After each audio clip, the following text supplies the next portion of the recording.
always be dazzled by the wonders of the fantastical worlds, fantastical realms. Trolls, giants, dragons, wizards, warlocks, witches, magic, swords, and sorcery. The whole 9 yards. One day, I discovered that the dividing lines between the real and the unreal, the reality and the fantastical, wasn't always so clearly defined. I was going on a little stroll down a nice little back trail that I always used to hike. I'm just strolling along. There's a nice little breeze that it just snowed the day prior and it was still cool enough to retain the crispness of the fallen snow on the ground. It was still relatively cool in the 30s. So I decided to take a nice little winter stroll. The trees were just covered. It was a nice little mix of evergreen trees and dead, well, shedded deciduous trees mixed. I'd just look around, and although that I had been to this place many times before, walked on this trail many times before, especially in the winter, there was just something about today that made the whole scenery seem eerily familiar. I didn't know what to make of it. It was weird because I'd been here so many times before, and yet it looked like I felt like I was somewhere else. I had been to that somewhere else before, that other realm. I shook my head and continued about my way, enjoying the scenery, lightly whistling to myself from time to time, humming to myself, and wondering out what I was going to do for the rest of the day after this and for the weekend.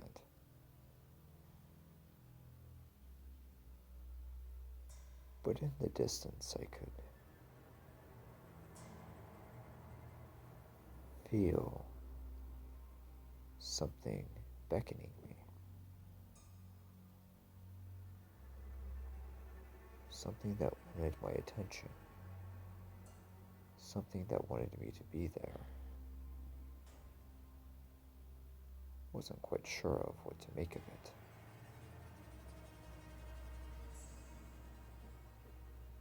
Something wanted me.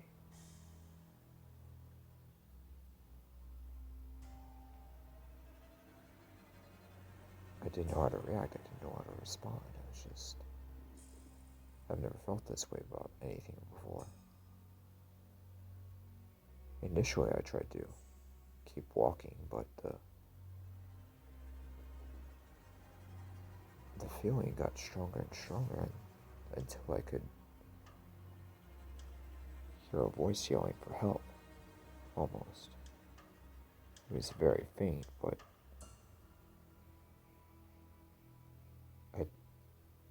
I didn't know what to do. I called back, "Are you out there?" But there was just another callback of help. So cautiously, I went into the forest, through the snow.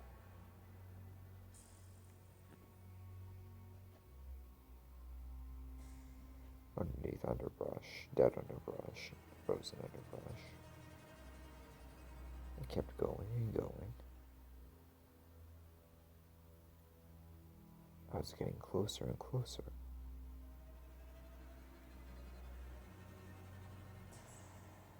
call for help was almost ear-piercing. I was almost right on top of it until when it stopped. I was at this, what appeared to be a frozen creek. A frozen creek that was right next to sort of the side of a hill, side of a mountain almost, surrounded by boulders.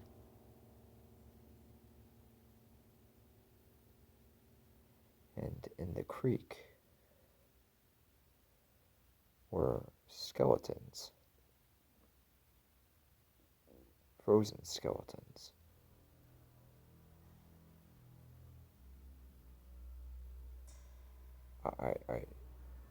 I shook, I shivered, but I couldn't move. The skeletons were dressed in medieval regalia.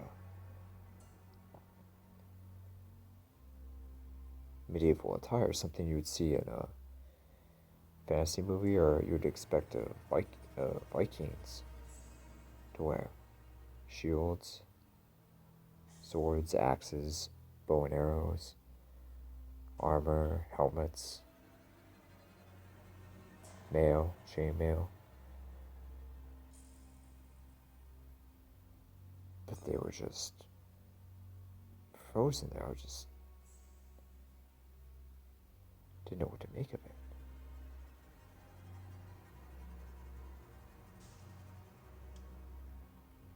Until one of the skeleton's skulls, its head began to turn in my direction. Looked directly at me and muttered, "Hell."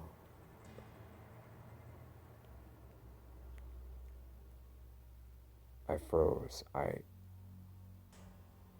was dumbfounded. I didn't know what to make of it. I didn't know what to do.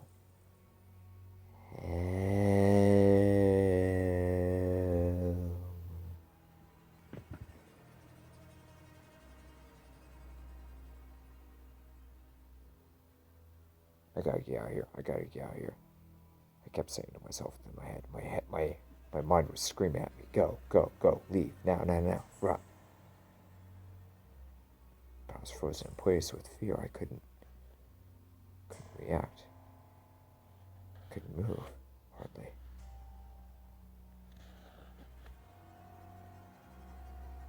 The skeleton began to move out from the stream,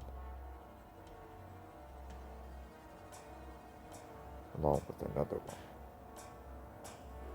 and another one, and another one.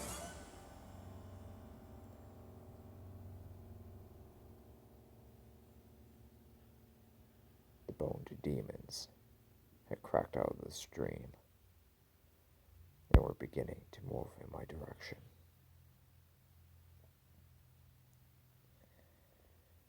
Axes, swords, daggers, flail and chain, everything ready. They were moving right toward me. I didn't know what to. Just at that moment, an arrow whizzed by my head, striking the tree behind me. I take off running. The band of skeletons come after me, their bones crunching in the snow, their hellish laughs and battle cries echoing through the valley.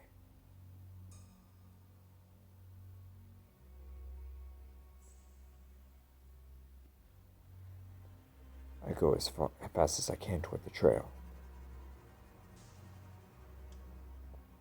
But once again, I'm at the creek.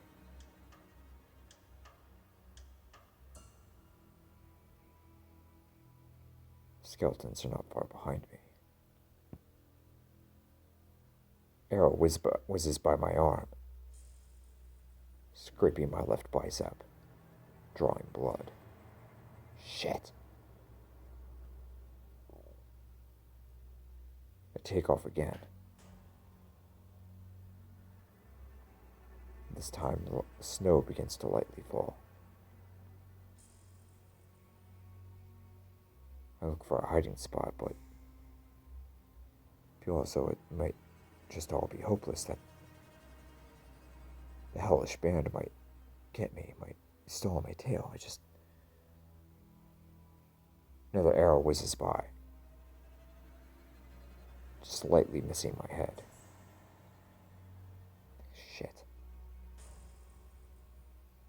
I run for cover. Then I hear a sound in the distance. A low rumble. A growl.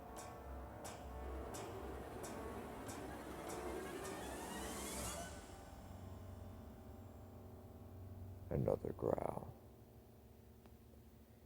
Deep, long, foreboding, serious, hellish. Curiously, I no longer hear the band of skeletons ranting and raving.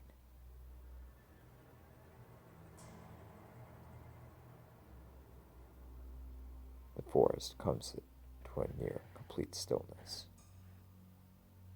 complete quiet, silence. Another low rumble.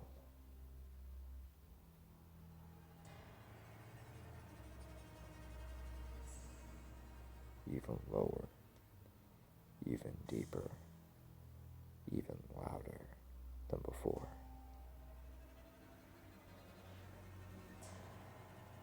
My hair stands up on the back of my neck. What the hell could this be?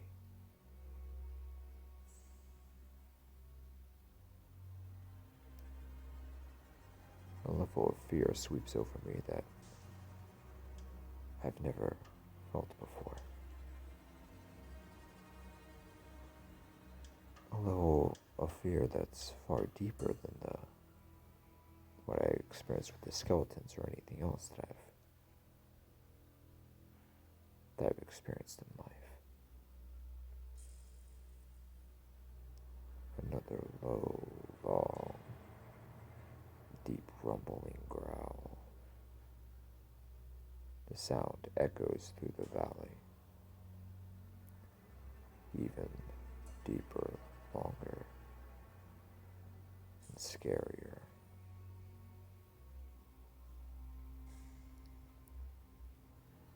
My blood chills.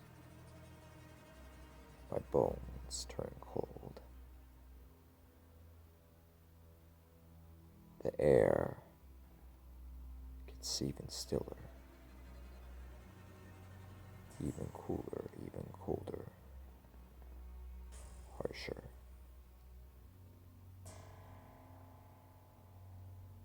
As though the air temperature had gone from the low 30s to now being well below zero.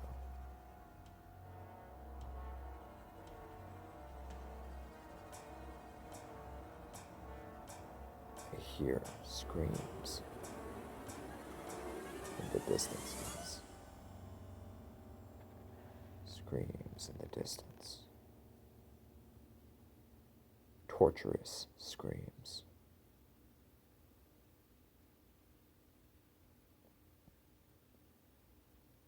I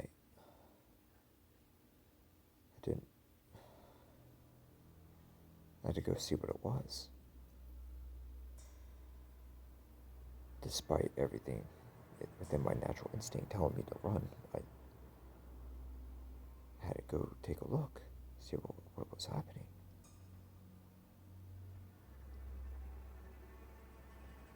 I walk several minutes and I make it back to the creek.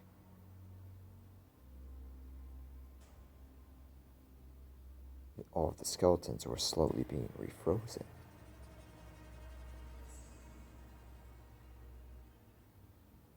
Despite screams of agony and protest, they were still being frozen over. Once again, back into the creek.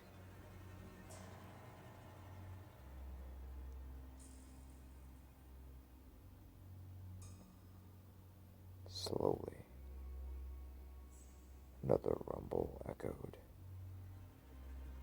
This time much closer, much deeper, and much more menacing.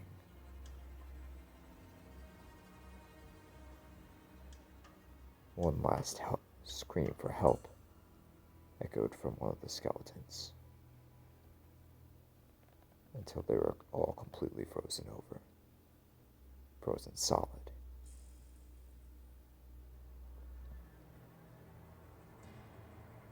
Another rumble, this time with a little sharpness to it.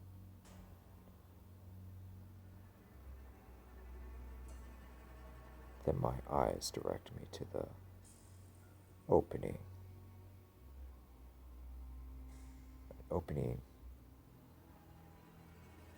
of a cavern, a cave, nestled into the rocks at the side of the mountain,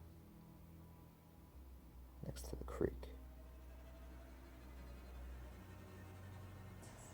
A pair of cold, icy blue eyes, pupilless, almost plasmic or flame-like in its texture, stare right back at me. Another low rumble.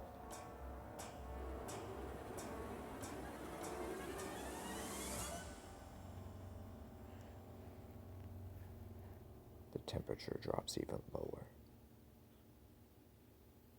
I begin to shiver. Even though I have all these layers on, I'm starting to actually shiver.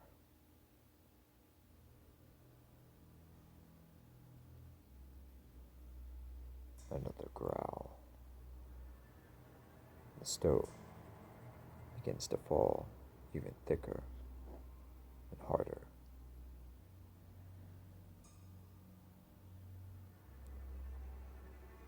Till I begin to feel a burning sensation in my feet. Ice begins to surround my boots. It begins to slowly etch around my boots and my feet. And it begins to start at my ankles. I scream, I thrash, I protest. But the ice has its way. Sharp pains snap through my flesh, my bones. The grip of solid ice begins to crawl up my legs, my calves, my knees, my upper thighs, up to my abdomen. I scream for help. Then a low, deep laugh echoes from the cavern. The abomination mocks me.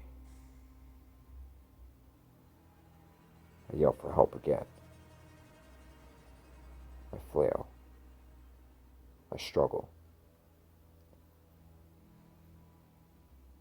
But the ice keeps coming up.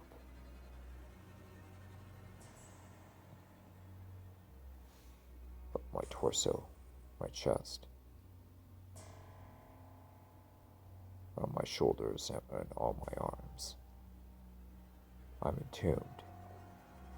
I can't move.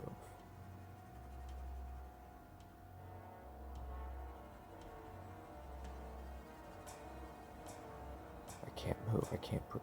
I can't move. I can't. I fight for breath. Just as the ice begins to go up my neck, the surroundings, the whole world turns dark, and only the glowing blue eyes remain visible.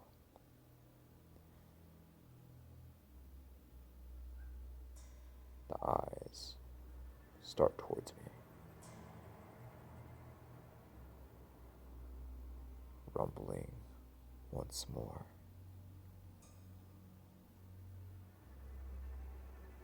At that moment, I snap out of it. I'm back on the trail.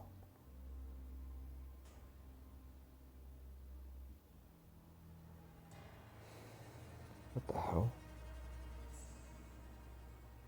I shake my head and... Did I just daydream that whole thing? What the hell just happened? What the hell was that? I think to myself.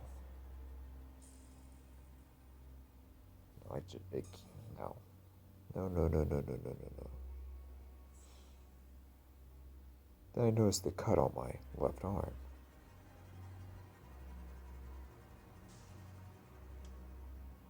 I check it and realize that it's bleeding. What the?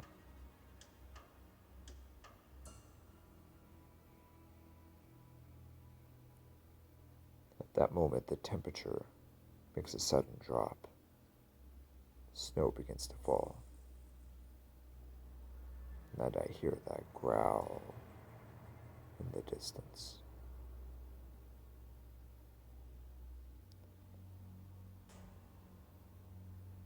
I shake my head. I blast off running back to my truck.